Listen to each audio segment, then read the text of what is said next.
जोंनि बर' हारि रायजोआ जोङो थिरबट हाजोआव रायजो जानो हायैयाव खेरायनो हायैयाव ब्रिटिशजों गंगा राजाजों दावहा नांनानै बर'नि जारिमिना गोमालांदोंमोनहाय फिसाफोर बै बिफागुरु सुब्रह्मण्य बसुमतारीनि जिउ सोलेराव आरोबाव हाबनानै आफा बोराइ बाथौआ जांख्रिखांनानै बर'नि हारिखौ खौसे खालामनांगोन बर'नि नेरसोन खेराइखौ खेरायनांगोन होननानै बिफागुरुनियाव हाबनानै नाथाय फोरमायलांनायलाय बिफाया जिउ सोलेराव लानानै आंगो गुरु शिशु सोलेर खांबाय थानायाव दिनै बिमा गुरु बैदै सनसिता बर'नि गोरबो बिखायाव हाबनानै आफा बोराइ बाथौआ डिमापुर माइगंनिफ्राय हाबनानै थिरबट हाजोनिफ्राय हाबनानै गोहो बोलो बोर सक्तिखौ बाथौ बोराइया अराय सम सैथोयै मठ मन्दिरावबो टाउन नोगोराव बिसोरो बिसोरनि मन्दिरनि कमिटिजों रायज्लायनानै आइ बिमा बैसोमुथिखौ जि इसे होयो बेखौनो बिनानै सिजौ गेरेमसा गायनो हागोन होननानै दिनै रायसननानै रायफोनानै होदोंमोन बिफागुरु सुब्रह्मण्य बसुमतारी बेयावनो सनसितानि जिउ सोलेराव हाबनानै दिनै नैबे हनुमान बाबानि मन्दिराव खाफालखौ आइ बिमा बैसोमुथियाव जोङो सना पितलनि माबायाव खोनबा थेख्रायनानै बे हाखौ मोनदोंमोन बेयाव गायनो होदोंमोन सिजौ बाथौखौ गेरेमसा महरै आइ बिमा बैसोमुथियाव सैथोजों गुबुन गुबुन जाथियाबो बयहाबो धोरोम सिबिनायाव लोब्बा दोङो रावखौबो हेंथा गैया होननानै टाउन कमिटिया बुंनायावलाय आं बिफागुरुखौ लानानै रायजो राजाखौ लानानै मोनथाम गामिनि ज' जानानै फार्स्टआव गायदों उनाव सातखान गामिनि रायजोजों ज' जानानै गायदों जोङो सिबि हारि खौसे जानानै बाथौ हारि खौसे जानानै जोंनि गेरेमा सुबुंफोरा लिरगिरिफोरा लिरनानै बाथौ धोरोमखौ खौसेनि बान्दोजों बेंखननो हाथों होनानै जोङो टाउन नोगोराव सिजौ बाथौखौ गायदोंमोन नंगौना नङाहाय फिसाफोर नंगौना नङामोन बिसिबां आलाय सिलाय जादोंमोन दावहानि गेजेरजों बर' फिसाफोरा रावबो आय होननाय गैयामोनहाय फिसाफोर होसो हाजो खर'आव होसोनानै दानथारोमोन गावथारोमोनहाय फिसाफोर बिनिखायनो बर' राजाया जोंखौ आइ गेरेमसा मक्काबिलियाव गंगार राजाया दानथारदोंमोन जोंनि बर' राजाखौ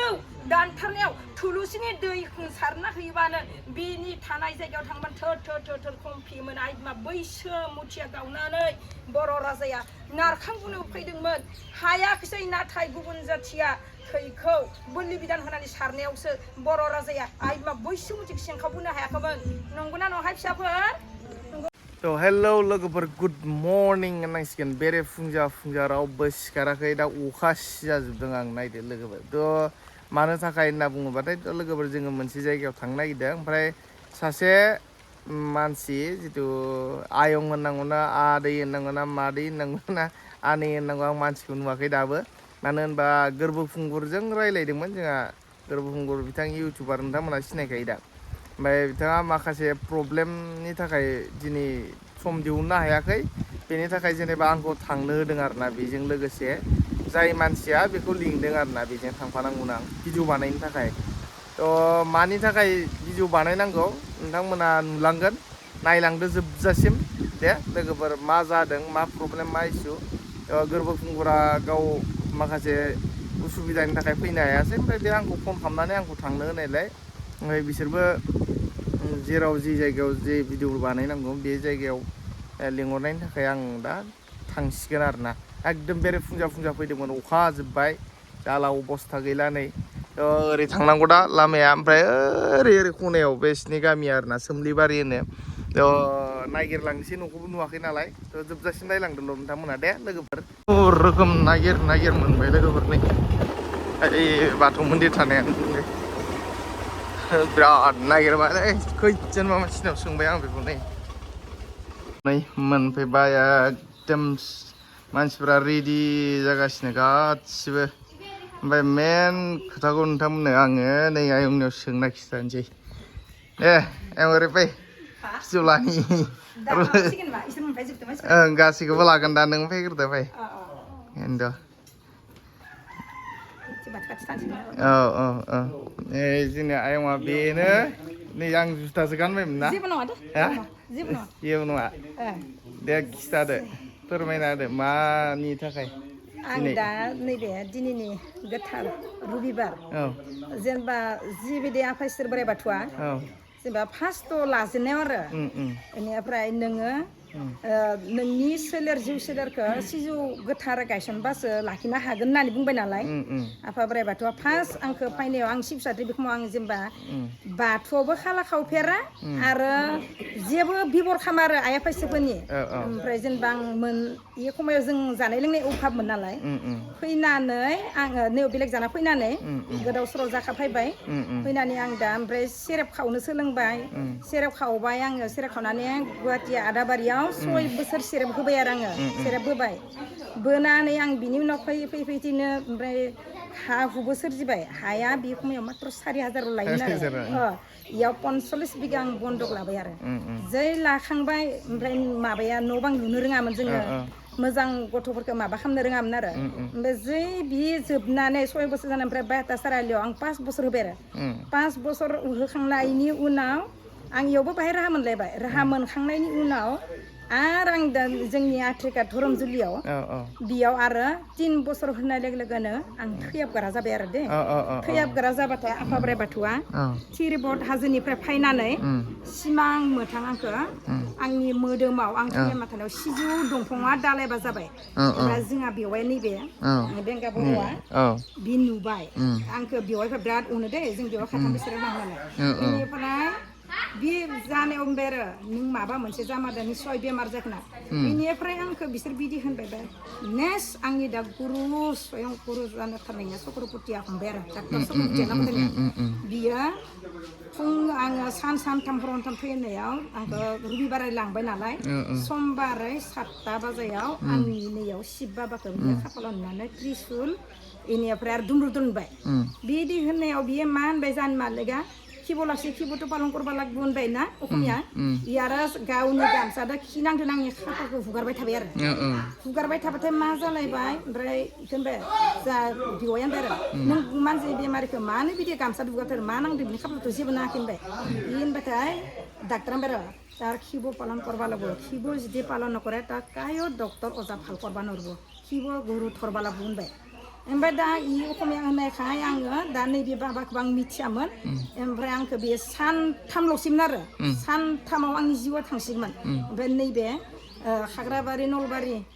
बाथाबारिबो होनो जांसिना बे सुबुराम बसुमतारिया जेनेबा आंखौ सानथामनि गेजेरावनो बियो रायजो राजानि सेक्रेटारि प्रेसिडेन्टनि गामब्रानि साइन पत्र लानासो आंखौ फाहामबाय ओमफ्राय बे थैनो गोनां सानथामाव बे खानसे हरसेयावनो फाहामखाबाय आंखौ आं खिन्थु बिसनायाव खिना लायोमोन हासुना लायोमोन थाबायनो हाखायाबो दुगैनो हाखाया दे जेबो खालामनो हाखायामोन ओमफ्राय बि बाबाया नैबे सुबुराम बसुमतारिया जेरैबायदि माबा लांबाय शिब पार्बतीनि नामखौ लानानै बे आंनो माइ हुखांग्रा थिंखौ जेन आंनि सेख्लायाव बहायजेनना होबाय आं हारसिं आंखौ रावबो बोखांनांदिया माबानांदिया आं उथिबोनानै बे गुरुखौ आङो मान खालामबाय आङो जेनेबा मोनजानायाव खानसे बाथिखौ फानजोबना जादों नालाय खानसे गाहामखौ मोनसे जोंनि मिमरामब्रां खानसे बाथि दंमोन आरो बेयावनो बाथि गाहाम खानसे गाहामाव नों बेखौ मान खालामना गोनायाव गैथारा जोंनि सोमलिबारि गामिनि रायजो राजाफोरा आफादगिरि सेक्रेटारि प्रेसिडेन्टफोरा इसोरो आंनो सहाय खालामबाय सहाय खालामनाय लोगो लोगोसो आंनि जिबना थाबाय आरो थानायाव दा नैबे बिफायानो थैनो गोनां जिबनखौ बासिबाय आंनि दा आं बि बिफाखौनो लानानै बाबा फैलाय बि नङामोनबानो आङो माबा जागौमोन आंनि गथ'फ्रा उन्दै गोजामोन आरो दे साथामबो दे बेसेबां 2015 2015आव जोङो बे उमानन्दआव बाथौ फार्स्ट गायसननो हैजेननाय जाहैदों आरो जोंहा 2015 आव 2015 दा जों माबायाव लिंहरबावदोंमोन रेजिस्टार खालामना होनायदोंमोन ब्राह्मणफ्रा नोंसिनि बाथौआबो थाथोंसै बारा गिदिर जों मन्दिरखौ लुहोआ हुंगुस मोनसेदो खोलोबबाल' होगोन होनदोंमोन आरो बुंदोंमोन आरो ब्राह्मणफ्रा दा बावहाय नैबे मुस्लिम आन्दलनाव जोङो थांनो हायाखिसै लिंहरनायाव थांनो हायियाव जोङो बेयाव थांनो हायियाव बिसोरो जोंनि सिजौ गायनायखौ एरखुनानै दै टेंकि बहायना दोनदों बेयाव लिंहरबाय थादोंमोन फै थांनायाव माबाबाय आरो दा जोङो गोदान गायनाया दा गोदान गायना गारबोबाय थांनाय बोसोराव गोदान गायदों गोदान गायना गारबोबाय ओमफ्राय दिनै मा खालामगोन ओमफ्राय दिनै मेयर सोलायगोन बेनिफ्राय आं फार्स्टआव जाबायदि बिफाखौ लानानै फोरमायनाय बायदि बिफाया बोसोन होनायलाय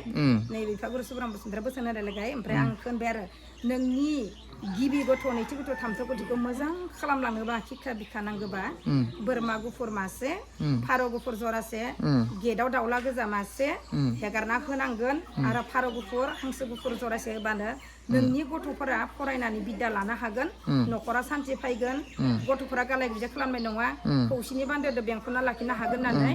उमानन्द बुरिया लेंहरबाय आरो आंखौ लिरनो आं बेखिनि खामानिखौ मावहैबाय आरो मावहैनायाव गथ'आबो मोजाङै दा BMA कमप्लिट जालांबाय बियाबाबो कमप्लिट जालांबाय खिन्थु दा साख्रियासो रेगुलार जायाखै दा बिनि फरायनाया जोबबाथाय आरो बोरमा गुफुरखौ आं हगार हैफिनगोन होननानै बुंना लानायदोंमोन आरो दा बोरमा फारौ दाउ हांसो बेखिनिखौ हगार हैफिनसिगोन आरो आइ बिमा गंगा देबनि उमानन्द बुरैनो खना आदा रुटि रुपा आदा रुटि होसिगोन दिनै ओमफ्राय माखासे आइ बिमा गंगा देबनि गाननाय जोमनाय मुवाफोरखौ जोङो नाव गंसे बनायदो आरो बे नावखौ फोजावगोन आरो फोजावनानै बेखिनिखौनो जोङो माबानो जाबाय आरो दा जिखिनि माबा दंमोन बे बिफाखौ मोनामोनबा आंनि जिबना जोबसिगोन आरो बिनि थाखायनो ओमफ्राय आं दा नैबे बाबाया सब फोरमान दोङो आंनि माबाया मुलाबारनि लागामब्रा दंमोन ना बिनि साइन पत्रबो ओमफ्राय नावकाटा आनसलिनिबो नैबे नावकाटानि आनसलिखौसो जों फार्स्ट लानानै आं बाथौखौ गायदों ओमफ्राय आं गायखालिनो जोंनि रायजोनाबो थानसालिनाबो जादों आरो बेबायदि दा रायजो गामिनि रायजो राजाफ्राबो गासैबो फाग्लिल'सो जानांलिया थैनांल'सो नांलिया होननानै सेक्रेटारि प्रेसिडेन्टखौ बाबाय बुनायाव जोंनि गामिनि रायजो राजाफ्रा बिनि न'आव गासिबो थांनानै साइन होबाय आरो मोजाङै जाथोंसै मोजाङै माबाथै होननानै आङो दा आरो स्कुलबो फरायनो मोनखायाखै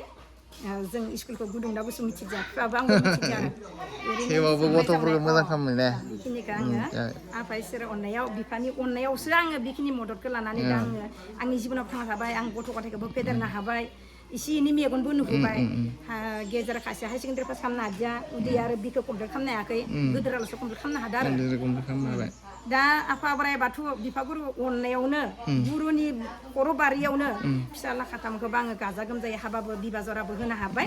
आरो नैबे सोमलिबानि रायजो राजा आइ आफाफोरखौ लाफानाबो आङो बोसोरै फाव फुजाखौ खेराइखौ 12 बोसोर खुंखांबाय आरो बे माबानि नावकाटा खैराबारि आनसलिनि ओमफ्राय फार्स्टआव थाइगिरबारिमोन ना थाइगिरबारिनिया 2 बोसोर गोरों थाइगिरबारिया मथथे आं गासै ओमफ्राय सिबु सात्रिखौ खुंनाया जादों 7 बोसोरल' खुंनाय जादों बाथौआ फैना होबाय बेनिफ्राय दा आंनि मन्दिराव मुर्ति सुर्ति गैयाबाबा सिजु बाथौ पाकानि ओरैबायदि बेबायदिसो दङ दे मुर्तिबो गैखाया बे जेरैबायदि बाथौ बेबायदिनो दङ आरो दे ओमफ्राय निफिना दा आंनियाव त्रिशुल गैया जेबो गैया बाथौआनो आरो बाथौ असेयानो नै बिफाखौ बिफाया बोसोन होनाय बायदिनो आं बिफानि गुरु दर्शन बाराखै आरो दा आङो आंनि जिउ थासान्दि बिफानि आं मालाबाबो आगोन बारा बेबायदि जानानै दङ दे जागोन दे ओमफ्राय दे दा रेडि जाजोब्बाय थांनो मेन रिजनखौ मिथिदों नोंथांमोना जों मा खालामनो नागिरदों दिनै मायाव थांनो नागिरदों थ' नै आयंआ आं दिनै फार्स्ट टाइम नुदों आंबो माने सिनाय मोनखायामोन ओमफ्राय गोरबो खुंगुरा जेनेबा गावहा मोनसे प्रब्लेम जाबाय बे बेलेगाव थांनांगौ दङ ओमफ्राय बेजों रायलायदोंमोन आयंआ ओमफ्राय बे सम मोनैखाय ओमफ्राय आंखौ थिनहरबाय आरोना ओमफ्राय आं फैनाय जाबाय दिनै थ' दा नुलांबाय थागोन जोबजासिम नायलांदों भिडिअखौ लोगोफोर आरो बिराद हाबाफारि दंबावो जोंहा ने आफा सोरजिगिरि आनान गसाइ बोराइ बाथौनिसिम आं गोथार गोसो लानानै खुलुमग्रो नोंसोरखौ सिनायथि होजोबगोन आइ फोरो गिलाना फायनाना बाबा बेदर आरो रुइनाफोरो माइ मावबो सुमलिबारि गामिनि दिनै बाखायनो समा जाबाय मुस्रि राथिराम बर' आरो सिमा सन्जिता बर' बिनि न'खराव दिनै बाखायनो आलो गोजोनै गोथार गोसोजों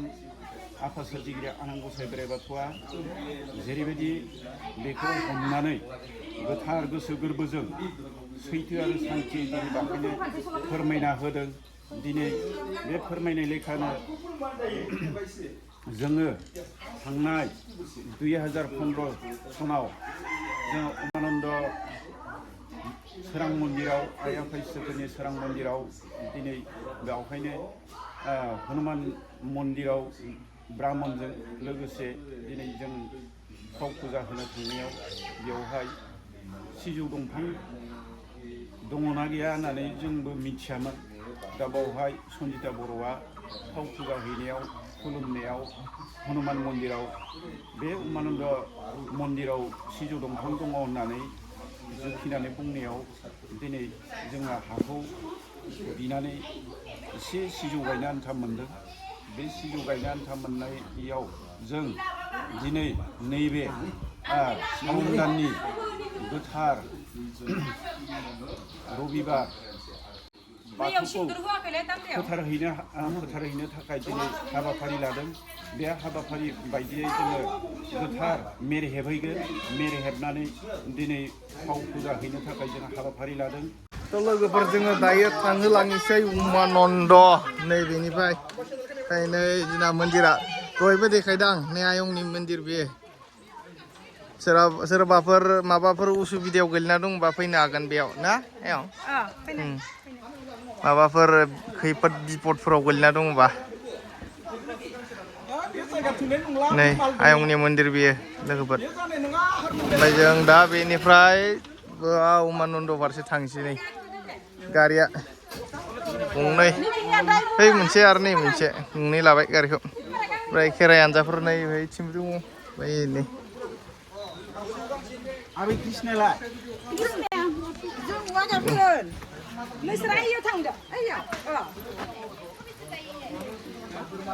गारियासो थैना थोआ जायगाफ्रा जायगा थोगोन थोआबा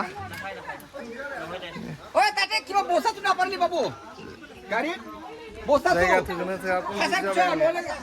नायनोसै मा जायो गारिया नै थोनो एकदम हां मोना मोना जालायनाय गारिया हाबजोब्बाय गंसे गारियावनो विंगार उमानन्द थांग्राफोर लोगोफोर थांगासिनो दा मोनहैबाथाय देखायसै फैबाय लोगोफोर बांला भुटान जियानो लोगोफोर गुवाहाटि मोनफैबाय जोङो उमानन्द थांनाय नैला बे स्टेसन जाहाज गाखोग्रा स्टेसन नै ओमफ्राय बिथिं लाहार फाहार खालामगासिनो जोंहा फुजानि माबानि बायदिसिना नै बिथिं फुजानि जगार बानायगासिनो दैयाव हगारगोन इखो ए बेनि उनाव थांगोन आरो सिम ए नाव बारनायाव बेखौ हगारग्रोयोनो लोगोफोर दैयाव बे नै नाव बानायदों आरो ना बेखौ हगारग्रोनानै बेनि उनावसो जोङो बेनिफ्राय आरो होलांसैलाय बारनाया उमानन्दसिम गेजेर बे दिपआ गिदिरसिम ओमफ्राय नै लोगोफोर टिकेट माबादोंलै लोगोफोर बेयाव बे माबानि उमानन्द थांनायनि स्टेसन जाहाजनि स्टेसना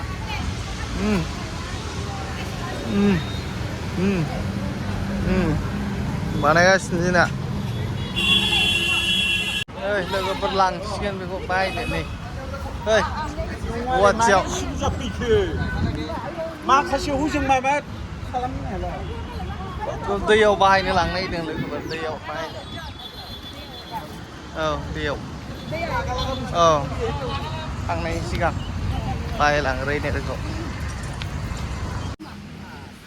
माखिनाव माबागोन दा ए दैयाव बाहायनो नागिरदों नै लोगोफोर दे हामदो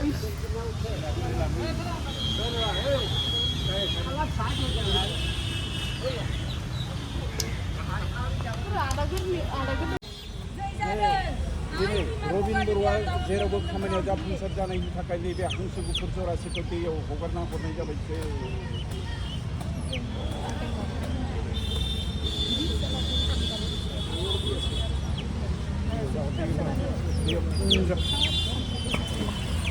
नोंना Kotlapaरा गामिनि दिनै बाखानाय रानजिं बर'आ दिनै बाखानाय आरो दिनै गोथार गोसोजों सैथो सान्थि रैखानि थाखाय दिनै बाखानाय बार हा दै अर अख्रां गासिबो लाखानाय नावरिया बोराय गाथोनफोरा दैखाबोराय जाहाजबोरै दङ नै दिनै गोथार गोसो लानानै न'खर सान्थि रैखानि थाखाय साब सिखोननिफ्राय बारग'नो हानायनि थाखाय दिनै बाखानाय नैबे बुरलुंबुथुर दैमायाव दिनै बाखानाय दाउला गोजा मासे फारौ गुफुर जरासे हांसो गोसोम जरासेखौ दिनै हगारना होफैबाय बिदिनो आरो जों शान्ति खालामना होफैबाय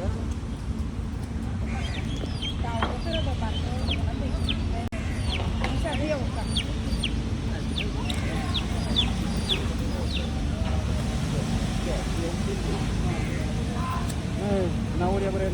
गाथोनफोरा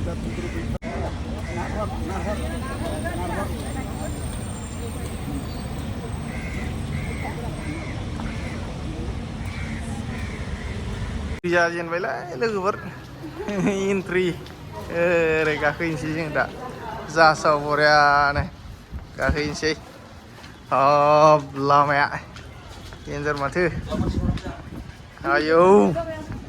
ब्रह्मपुत्रआवसो फुजा होनोसै जों दिनै नैजा खननै खेब जाबायना बुरलुंबुथुराव सोलो नै लोगोफोर जाहाज गाखोनो सिगांनो जाहाज गाखोनो नै लोगोफोर जाहाज गाखोग्रा लामाया मबाइल गलाङाबानो जाबाय बेयाव ना मानो हा फट' सेनांगोन बा मोनसे मेम'रिस थालाङाबा ओइ नै उमानन्दआ लोगोफोर नै मुरदोना उमानन्द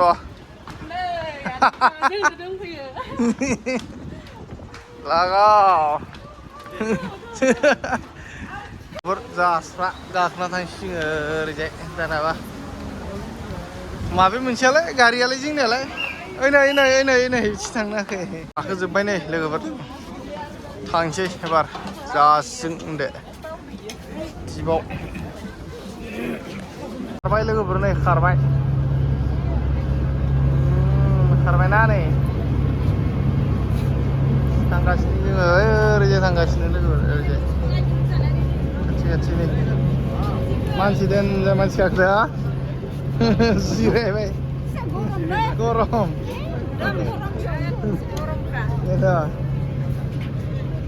खारबाय नै लोगोफोर मोनफैबाय नै मोनफैबाय जाहाजा फैयै मोनफैबाय बेयावनो जों दिनै बाथौनि मेहेर दुंगोन गोदान माबागोन बेराफोरखौ दुमस्लायगोन लाइन जाय गाखोना फैगासिनो आयौ बेसे गोजाव गाखोलांबाय था नै लाइन लोगोफोर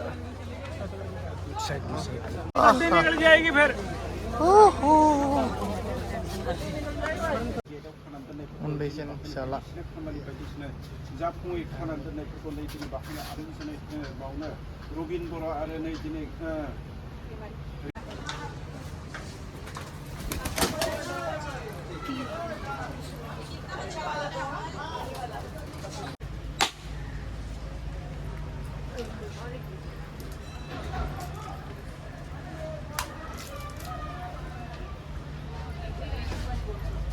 लोगोफोर जोंना बे उमानन्द जिथु दिप सायाव बेलेगथ' मन्दिर दंखायो आरो बिरादनो ब्राह्मणफोरनिबो ओमफ्राय जोंहा नैबे बर'नि बाथौ बेयो नायदो ओमफ्राय बेनि जिथु बे माबाखौ जेनेबा मेहेर दुंनाय होनोना जोंना ओमफ्राय बेखौ दुमस्लायदों आरोना गोदान बेराखौ दुमस्लायदों सिगांनि दंखायोमोन ओमफ्राय बेखौ माबाबाय बाखाना दा गोदान होदों आरोना लोगोफोर थ' बेनि थाखाय फैदों नै उमानन्द वाट्सनि नाम मिथिजोबखायो ना गासैबो बेयावनो जों नै बे बाथौखौ नै जोंहा आयंआ माथि थाहैगौ मानसिया ए दे बिराद बेस्थ' जादों नालाय मानसिया दा मोजां देखायगोन लोगोफोर दे मेंजोब्बायबो मानसिफ्रा रावबो जायाखै लोङाखै नालाय ओंखायनो उदै खालि गोजाजोब एसेबा गोजानाव फैनानै दा नै 1-2 जाबायदां दासिम जेबो मोनजायाखै नालाय मेंजोब्बाय मानसिफ्रा ओमफ्राय दा नै बे फुजाखौ होग्रोनांगौ नालाय थ' बेनि उनावसो जागोन आरो दा लोगोफोर थ' फिरफिला बेरायनायनि टाइम जाबाय दै लोगोफोर नै नायदो बेरोसिगोन फिरफिला रेडि जाबाय ओमफ्राय नायदो बिनि उनाव नुलांगोन मा मा खालामो दे लोगोफोर उमानन्दआव गुवाहाटि बुरलुंबुथुरनि गेजेराव नै जोंनि बाथौ बेयो लोगोफोर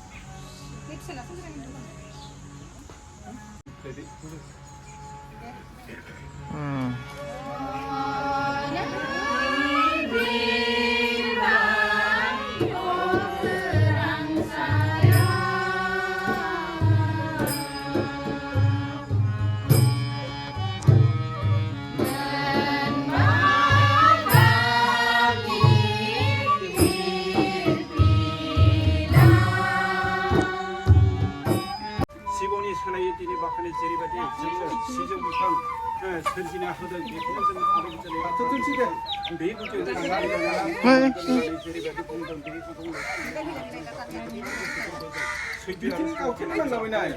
गोथार गोसोजों सिजौ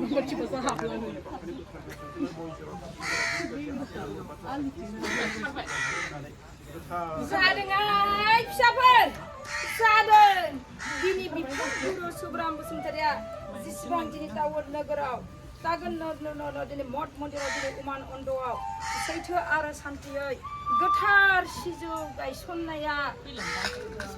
आं मोनथिला 2015आव बिफा गुरुजों दिनै बाथौ सिजौ गुदिखौ गायनानै दिनै आफा बोराइ बाथौखौ थुखैस्रां थाखाय आइ बिमा गंगा देबिखौ दिनै नैबे गाथोनाव दै गोथार थोबथिंसे लायनानै दिनै नैबे सिजौ गुदिखौ जों थुखैस्रांना दिनै आइ बिमा बैसोमुथियाव गोथार गायखुलाय बोनानै जों गय जरा फाथै जरा बावथाय बावनानै जों दिनै आइ बिमा गंगा देबिखौ दिनै हाजो खंखरसिम खावनानै बोहैबोनाय थोबथिंसे दै गोथारखौ दिनै जरना जरनि जानानै दिनै थानायखौ दिनै दै फिनग्रा बाइकखौ लानानै जों लानानै फैनोसै आलो गोजोन दिनै स्वयं भगबान स्वयं सोरजिगिरि आनान गसाइ बोराइ बाथौ मठ होनबा मठ मन्दिराव जिरायनानै दङ बर'नो होदों आफा बोराइ बाथौआ मठ मन्दिरनि थाखाय सिजौ दालायबा आइ बिमा बैसोमुथिखौ सिंखावनानै बर'नो आगदानि आखाइखौ सिजौ दालायबा हरबानायाव बे सिजौ गुदियाव जोंखौ हांख्रायबानो मोनगोन बिनो ब्रह्मा बिनो बिष्णु बिनो मैसर आफा होननानै बुंदों बिनो शिव महादेव बिनो शिव पार्बती गणेश बाबा होननानै बुंदों दा आइ आफा शिवखौ नंगौना नङाहाय फिसाफोर जोंनि बर' हारि रायजोआ जोङो थिरबट हाजोआव रायजो जानो हायैयाव खेरायनो हायैयाव ब्रिटिशजों गंगा राजाजों दावहा नांनानै बर'नि जारिमिना गोमालांदोंमोनहाय फिसाफोर बै बिफा गुरु सुब्रह्मण्य बसुमतारिनि जिउ सोलेराव आरोबाव हाबनानै आफा बोराइ बाथौआ जांख्रिखांनानै बर'नि हारिखौ खौसे खालामनांगोन बर'नि नेरसोन खेराइखौ खेरायनांगोन होननानै बिफा गुरुनियाव हाबनानै नाथाय फोरमायलांनायलाय बिफाया जिउ सोलेराव लानानै आंगो गुरु शिशु सोलेर खांबाय थानायाव दिनै बिमा गुरु बैदै दिनै सनसिता बर'नि गोरबो बिखायाव हाबनानै आफा बोराइ बाथौआ डिमापुर माइगंनिफ्राय हाबनानै थिरबट हाजोनिफ्राय हाबनानै गोहो बोलो बोर सक्तिखौ बाथौ बोराइया अराय सम सैथोयै मठ मन्दिरावबो टाउन नोगोराव नोंसोरो बेसोरनि मन्दिरनि कमिटिजों रायज्लायनानै आइ बिमा बैसोमुथिखौ जि इसे होयो बेखौनो बिनानै सिजौ गेरेमसा गायनो हागोन होननानै दिनै रायसननानै रायफोनानै होदोंमोन बिफा गुरु सुब्रह्मण्य बसुमतारिया बेयावनो सनजिदानि जौसिलाराव हाबनानै दिनै नैबे हनुमान बाबानि मन्दिराव खाफालखौ आइ बिमा बैसोमुथियाव जोङो सना पितलनि माबायाव खोनबा थेख्रायनानै बे हाखौ मोनदोंमोन बेयाव गायनो होदोंमोन सिजौ बाथौखौ गेरेमसा महरै आइ बिमा बैसोमुथियाव सैथोजों गुबुन गुबुन जाथियाबो बयहाबो धोरोम सिबिनायाव लोब्बा दोङो रावखौबो हेंथा गैया होननानै टाउन कमिटिया बुंनायावलाय आं बिफाफोरखौ लानानै रायजो राजाखौ लानानै मोनथाम गामिनि ज' जानानै फार्स्टआव गायदों उनाव सातखान गामिनि रायजोजों ज' जानानै गायदों जोङो सिबि हारि खौसे जानानै बाथौ हारि खौसे जानानै जोंनि गेरेमा सुबुंफोरा लिरगिरिफोरा लिरनानै बाथौ धोरोमखौ खौसेनि बान्दोजों बेंखनना हाथो होनानै जोङो टाउन नोगोराव सिजौ बाथौखौ गायदोंमोन नंगौना नङाहाय फिसाफोर नंगौना नङामोन बिसिबां आलाय सिलाय जादोंमोन दावहानि गेजेरजों बर' फिसाफोरा रावबो आय होननाय गैयामोनहाय फिसाफोर होसो हाजो खर'आव होसोनानै दानथारोमोन गावथारोमोनहाय फिसाफोर बिनिखायनो बर' राजाया जोंखौ आइ गेरेमसा मक्काबिलियाव गोरा गंगार राजाया दानथारदों जोंनि बर' राजाखौ दानथारनायाव थुलुसिनि दै सारना होयोबानो बिनि थानाय जायगायाव थांबानो थोर खमफियोमोन आइ बिमा बैसोमुथिया गावनानै बर' राजाया नारखांबोनो फैदोंमोन हायाखिसै नाथाय गुबुन जाथिया थैखौ बोलि बिधान होनानै सारनायावसो बर' राजाया आइ बिमा बैसोमुथिखौ सेंखावबोनो हायाखैमोन नंगौना नङाहाय फिसाफोर नंगौबा हाजासे जुद्ध नांगौमोन दे जै जागोन दे जै जागोन माखासेखौ आंखौ बुंफ्रुनो होआ गुरुनि बारखौ जानो होआ आफा बोराइ बाथौआ अराय सम जै भारत बिमा सा सानजा गिदिंग्लांजोबनानै सिजौ बाथौ गेरेमसा गायसनजोबनो हागोन दै बै सनजिदा बर' आरो बिफा गुरु सुब्राम बसुमतारिया खौसेनि जै जागोन सयखान जादों सयखाना गंसे गारबोनायनि बे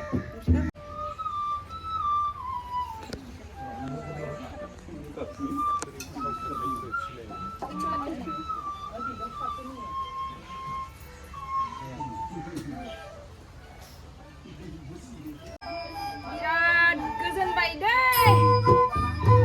बोराइ बाथौ गोजोनबाय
नोंसोरनो समनि आंखालनि थाखाय खेराइ फोरबोखौ बुंफुरजोबनो हायैनि थाखाय खेराइ मोसाखावनो हायैनि थाखाय निमाहा होदों आइ आफा इसोरा अराय सम सान्थियै क'क्राझार सिकनाझार हाजोआव बेबायदि खालामनो मोननाय नङा दे फिसाफोर हरनि दुथायावनो थांनांगोन दे मोसानो मोननाय नंला बर' राजा बर'नि हेलेना गायदि थें फायख्रिनो दखना बावना गोनां बुंनांगोन दाङा नाथा गासैबो दानाय लुनाय मुवाखौ गारबोनांगोन साल गान्दै सिकना राजानोबो थुंग्रि जेरै जेरै थाल गारबोनांगोन हाय फिसाफोर नोंनो लोगो लोगो जायगा होगोन जायगा होगोन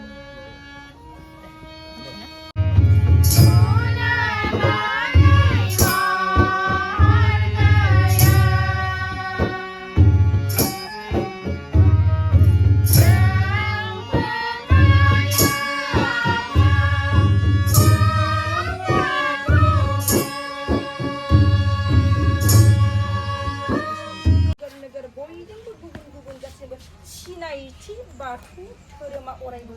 जै जाबोबाय थादों जै जाबोदों जै जाबोदों जै जाखाबाय जै जाखागोन जै आफा बाथौनि जै जै खौसेनि जै जै बर' हारिनि जै गिनो आखालै बाबा बिराद गिदां दा मा खालामगोन हानायनि हाद्रनि लास्टआव आं हानायनि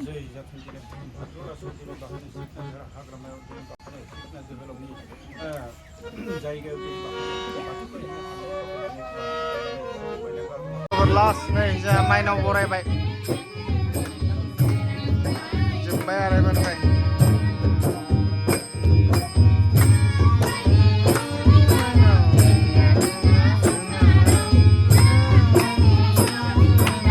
दिनैनि जोंनि हाबाफारिया जोबनानै थांबाय जोङो दायो न'आव थांफिनसै नै मानसिफ्रा थब्ला थब्लि लाजोब्बाय ओमफ्राय जाहाजाव गाखोफिनबाय जों नै ब्रह्मपुत्रनि जाहाज बे जाबाय उमानन्द हाजो लोगोफोर दिप आइलेण्डबो होनांसिगोन नामा ओमफ्राय जोङो दा थांफिनसै आरो ना नै रेडि थब्ला थब्लि लाफिनजोब्बाय जोंना जाहाजावबो गाखोफिनबाय ओमफ्राय डाइरेक्ट न'आव मोनसै